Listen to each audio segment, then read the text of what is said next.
Welcome. We're continuing our discussion of medical ethics today by looking at questions about distributions of scarce resources.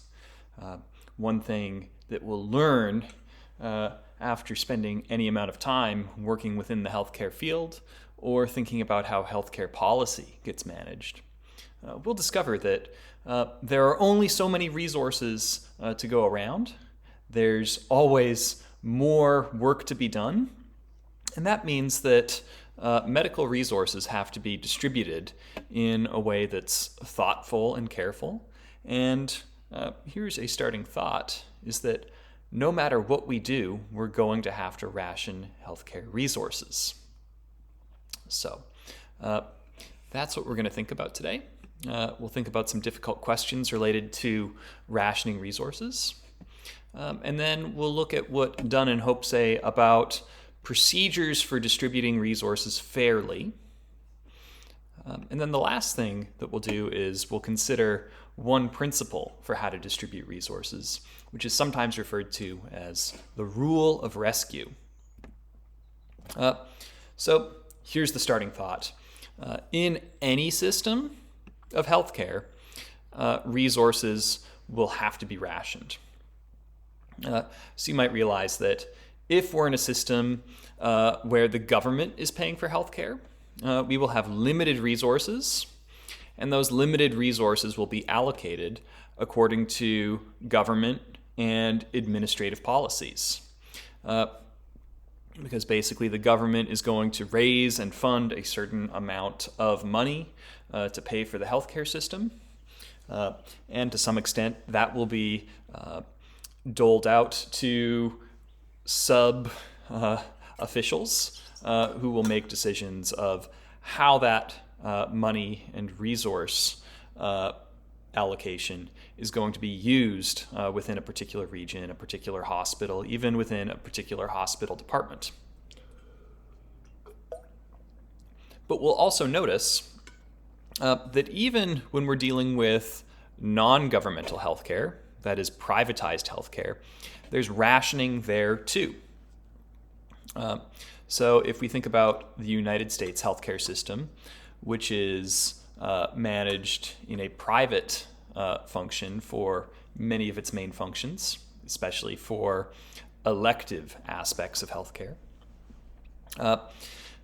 we will see that the ability to pay for healthcare is going to be a method for rationing. Now, we might notice that when we're thinking about, say, a government approach to healthcare versus a private approach to healthcare, we will have pros and cons within each system. So one thing that I can note is, and I may be well suited to speak to this, as a Canadian citizen living in the United States, in Canada, the ability to pay is not a rationing method for healthcare services. Even some healthcare services which are considered elective, such as a hip replacement or a knee replacement.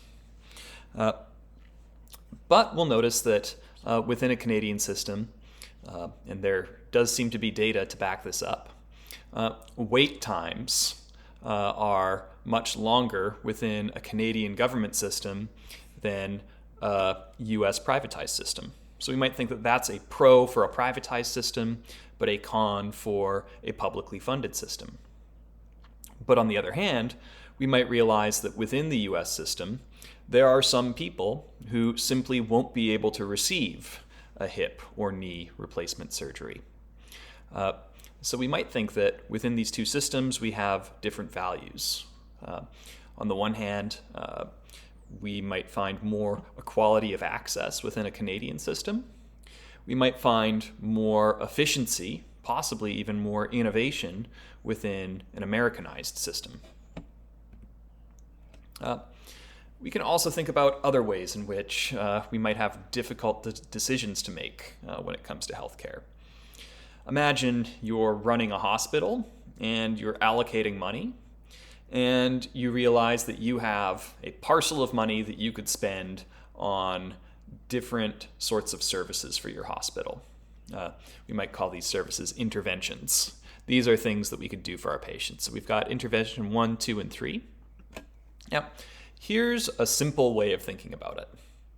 We might say everybody counts the same, and we might also say any year of life is just as valuable as any other year of life. If we think about it impartially, it's just good to save life and as much life as we can. Now, if you take that approach, you might be impressed with intervention 1, because you might say, look, we're going to take 10 people, we're going to help these 10 people, and when we look at how much life-saving work we're doing here, we might say that we could get 3 years for some people, 5 years for other people. You add it up among these 10 people, and you get 35 total life years gained. Right? Compare that to intervention 2. We almost have the same number of life years gained, but we're not saving as much life for as many people. So on average, in this case, even though we're helping 15 people, on average we're only adding 2 years to each life of the people that we helped. And then look at this third policy. We're going to help 2 people, and we're only going to add 16 total years of life through these interventions. But here's the tricky thing. There is something to be said in favor of each policy, right? If we're just talking about adding as many life years to our patients, we might say that's a reason to pick intervention 1. But we might notice that if medicine is about helping people live longer and better lives, we might realize that we extend the life of the most people in intervention 2. But look at intervention 3. We might say it's much less efficient. For every dollar we spend, we're getting, compared to intervention 1, less than half the amount of life saved in terms of just total life years. But we might say intervention 3 is going to give the largest average benefit. It might be that for these 2 patients, we're going to add 8 years to each of their lives. And adding 8 years to a life is a more profoundly important thing than adding just 2 years to the life of a lot of people. So we can see from this approach that what we have to ask here is what our values are, right? Because depending on what our values are, different approaches might seem more or less appropriate. Here's some other tough questions, right? Do we need to give resources to patients in a great deal of need, or to patients who have a better prognosis? This was discussed in the context of disability already. We might realize that a patient with certain kinds of disabilities might have a lower chance of survival even when they're given a resource like a ventilator. Now, if we have another patient who's just as likely to gain a certain number of years, but we might say they have a better chance of being saved. So they're not just as likely. They are more likely to be saved, but it's the same number of years for both the patient in need and the patient with a better prognosis. We might say maybe we should give the ventilator to the patient with the better prognosis. Now, this gets tricky where maybe there's a chance the good prognosis patient could maybe get by without a ventilator at all. Maybe should we try to give the patient with more need the ventilator at that point? And might we think that it's just unfair to take the ventilator away from or withhold the ventilator from somebody who has a worse prognosis on the basis of a genetic condition, let's say. So we have to think about whether need or effectiveness is going to be a guiding value. some people might say age matters. We might say, look, we have two patients we can put our resources and efforts towards. We could add 5 years to the lives of either of these patients, but one patient is 20 years old and the other patient is 80. We might think, look, if a year of life saved is a year of life saved, we might as well flip a coin, deciding whether it's the 20-year-old or the 80-year-old who gets our help. But I've heard some people argue, even people who are of advanced age, that once you've made it to 70, you've basically had your fair shot at living a good life, right? And in that way, it's been argued by some people that it's worse for a person to die at 20 than at 80, so we should help the 20-year-old.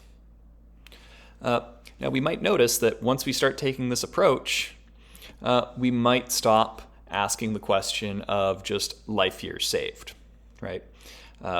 We might then ask the question, well, what if we could add 4 years to the life of the 20-year-old or 6 years to the life of the 80-year-old? Well, at that point, we'd have to ask whether we want to save prime life years, as it were, and maybe a smaller number, or just maximize the number of life years saved. And then at that point, we'd be giving the resources and attention to the 80-year-old. A question that also sometimes emerges asks, should patients who are ill due to voluntary choices be given less priority? So the classic discussion sometimes brings up the patient who is in need of a liver transplant, but we might say this patient is in need of that liver transplant because they voluntarily chose to drink a lot of alcohol throughout their life. We might also consider the case of a patient who comes into the intensive care unit with severe COVID-19.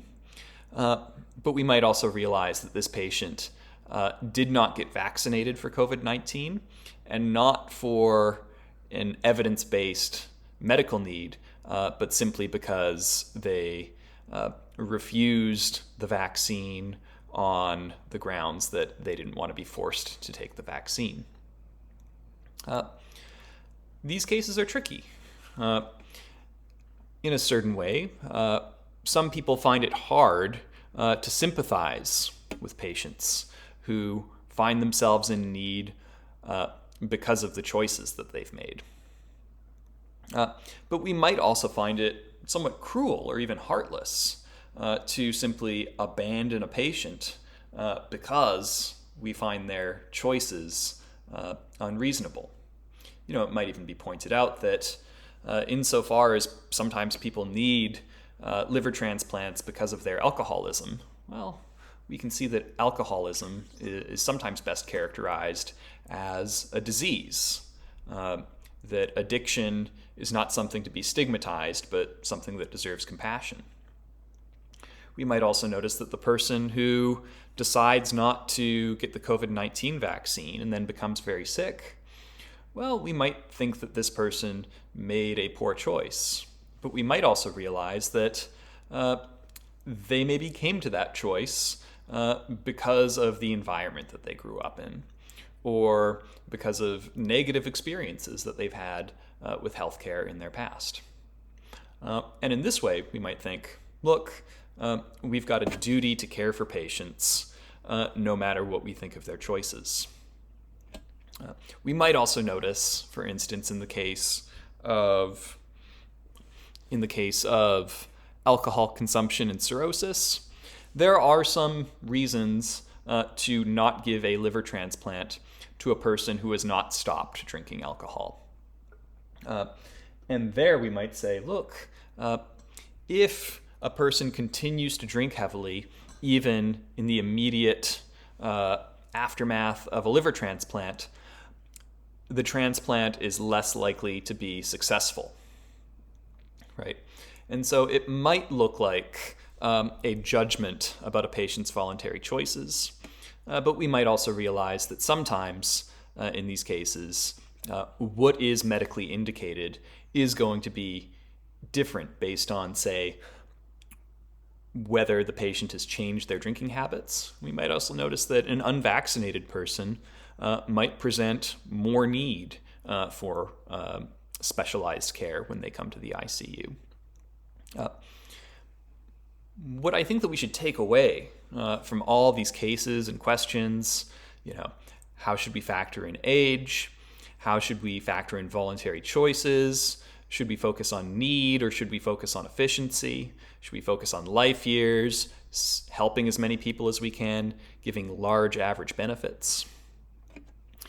What I want you to see in all of these cases is that these cases are tough. And I would say that these are tough cases because these cases are really a matter of figuring out which values will take priority. Do we take into consideration just how much life we save, or do we also have to think about whose life we saved? Now, in the reading from Dunn and Hope, they point this out. They say that sometimes the easier question to answer isn't what is the right decision between these two options, especially when we're dealing with competing values. Sometimes we might set that hard question aside, and we might think about an easier question to answer. And instead of just trying to figure out what the perfect choice would be, we might also figure out what is the right procedure to follow in making a decision. And here's what Dunn and Hope point out, that we can give some procedural suggestions on how to make difficult rationing decisions. And they're going to say a good decision will be reasonable. And when we say that a good decision is reasonable, what we're saying is that it's informed by people with relevant expertise and experience. So we're going to be bringing in scientifically relevant information. And that scientifically relevant information will then be explained publicly.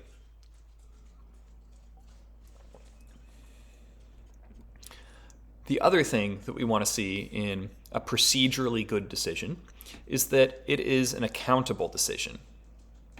So that the rationale for a rationing decision is being made public, that the reasons are then applied consistently within the system, and we also make room for an appeals procedure. This is a way of making decisions fairly. So this is the sort of thing that Dunn and Hope recommend when we come to hard cases.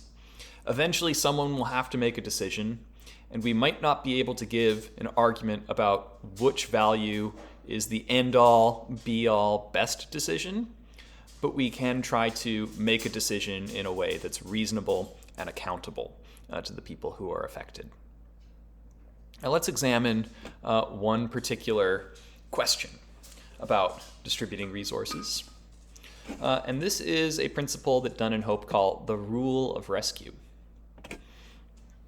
So here's a line of thought in line with the rule of rescue. It says, it's normally justified to spend more per year of life gained in a situation where we know and can see that we've helped a particular person as compared to than when we cannot identify who has been helped. So the idea is maybe saving a particular individual will be justifiable even though that's not the most efficient way of saving life. So they start with a non-medical example, and it's the example of a man named Tony Bullimore. So Mr. Bullimore was in a boating race. It was one of these races where you try to take a boat all the way around the world, and he was many, many miles south of Australia. So basically between Australia and Antarctica in the Southern Ocean. And his boat capsized, flipped over, and he, at this point, needed somebody to come to his location and rescue him. Now, the Australian government had to send out one of the largest rescue teams in the history of the country, and it ended up costing millions of dollars to save Mr. Bullamore's life. Now, here's the maybe strange thing to notice. It's that those millions of dollars could have been spent to save other lives, right? So just think about how, with a few $1 million, a health clinic could have been set up in a resource-poor area in Australia, and this would have given poor people access to healthcare that would have saved their lives, right? But instead, they spent those millions to save Mr. Bullamore. Now, if you accept the rule of rescue, you're going to say, look, you can actually spend extra money on Mr. Bullamore because we're dealing with a particular person as compared to people who can't be specifically identified, the people who we would save if we had spent those millions of dollars, say, opening a clinic. So this is the rule of rescue applied in a non-medical case, but we could also think about how it applies in medicine. So imagine you're choosing between two options. Here's your first option. It says, we could fund a drug at $20,000 per life saved that will prevent 3 people from a large population from dying of heart attacks. Right? So imagine what we're doing here is we have 2,000 people, and we know that among these 2,000 people, about 100 of them are going to die in the next few years because of a heart attack. But we find a drug that we can fund at $10 a person. And if we give this drug at $10 a person to these 2,000 people, pardon my math here, but maybe we're going to be giving $2 per drug to 10,000 people. Or give me one more second. We're going to spend $60,000, right? We're going to take that $60,000 and we're going to spend it on giving drugs to 2,000 people, right? And when we give this drug to 2,000 people, we're going to have 3 fewer heart attack deaths than if we didn't give the drug to those 2,000 people. So in this way, we're going to, reduce the number of deaths from 100 out of those 2,000 people dying. And by spending $60,000, we get down to 97 people die.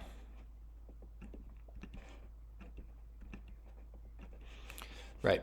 So we spend $60,000, give 2,000 people a drug, and what happens with that $60,000 is we take the death rate down from 100 people dying out of 2,000 to 97 people dying out of 2,000. So that's option A. Let's look at option B. We're going to fund a drug that costs $60,000. And when we get this $60,000 drug, we're going to give it to one specific person. And we could even name this person. We could say, look, this person's name is Carl. And if we do not spend $60,000 on this drug, which will help Carl with his kidney failure, Carl will die. Right? So in this case, we're going to put that money towards one person. We give Carl the drug, Carl lives. So we go from 1 death to 0 deaths in that target population. So if you follow the rule of rescue, you're going to think there's more to the decision than just saving people's lives, or as saving as much life as we can. We're also going to say you should save fewer people because we know the specific person that we're going to save. In this case, this person is going to be Carl. Note that in option A, the three people who end up living, just think that they're one of the other 2,000 people, right? They don't even realize that their life has been saved, even though we have 2 extra people who get to live, as opposed to just 1 extra person getting to live if we choose option B. Now, Dunn and Hope are willing to argue that it would be heartless to simply tell Carl, well, we're going to fund option A instead of option B. We're going to let you die, but it's going to lead to a better result in the long run. They find that approach heartless. They might also find it kind of heartless to say, well, let's let Mr. Bullimore drown in the Southern Ocean. You might say, look, we could save more lives by spending those millions in the Australian population, especially for underserved people. Some might even say, Mr. Bullimore made this choice to go on a dangerous boating expedition on his own. He should live with that consequence. Now, we'll notice that procedural fairness, that is, making sure our decisions are reasonable and accountable, doesn't say whether option A or option B is better, right? But in many cases, healthcare administrators are going to have to make these decisions, and they're going to have to choose either option A or option B and give their reasoning to the public about why they've chosen that option. Now, we can argue philosophically about the rule of rescue. There are reasons for it, there are reasons against it. So some people have argued in favor. They've said, we sometimes do things that will risk our lives in small ways, and we do those things in order to benefit others. And this shows that we will often reasonably consent to sacrificing a small chance of life preservation. You know, if we looked at the population of people who might receive the cholesterol drug in option A, they might say, we are each willing to take the risk of not receiving this drug, even though that might make it the case that we'd be one of the 3 people who doesn't get to live because the drug wasn't chosen. Right? So we do accept certain risks to our own lives in order to help others. So we might say some people are totally fine with saving Carl instead of saving 3 statistical beneficiaries of the drug. And in this way, we might think, look, it's better to keep specific people alive instead of decreasing the chance of death for many. But Dunn and Hope also argue that if we're just thinking about the chances of death for the many, if we tolerate a higher chance of death for the many, that always justifies saving as many as we can. Or saving specific people right in front of us.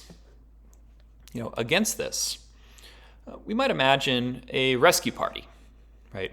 Now let's say to save Mr. Bullimore, each rescuer would have a 1 out of 1,000 chance of dying in the process of trying to save Mr. Bullimore. Now, let's say we send out 100 rescuers. I guess that means that we're trying to save Mr. Bullimore, and we know that in the process, there's about a 1 in 10 chance that somebody might die in the process of trying to save him. Now, if we were only focused about the amount of risk to individuals, we might try to see if we can get our rescuers down to a 1 in 5,000 chance each of dying in the process. That's better than 1 in 1,000, right? You have 5 times the chance of not dying, right? But let's say we could only get that kind of benefit by putting 10,000 rescuers into the mix.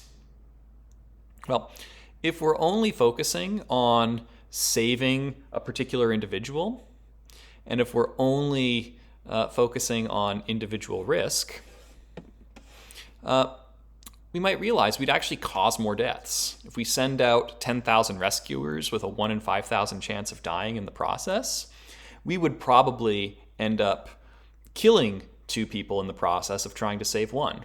That just seems absurd. And we might notice, like, look, statistical deaths are eventually real deaths.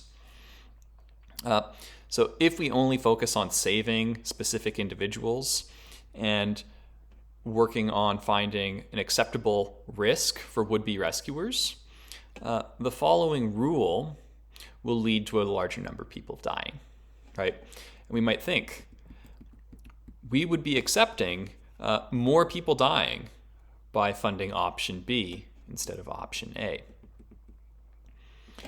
And so in the end, we have a hard decision to make. As healthcare administrators, we will not have infinite resources, and the values that we have to be paying attention to are many. And in this way, this is why Dunn and Hope say, even if we can't find a perfect decision, we want to find a decision that is reasonable and accountable to the people who are affected by that decision. So I hope that this illustrates some of the complexities of rationing resources within healthcare. So thanks for listening in. And as always, if you have any thoughts, questions, or concerns, please don't hesitate to reach out to me. Take care.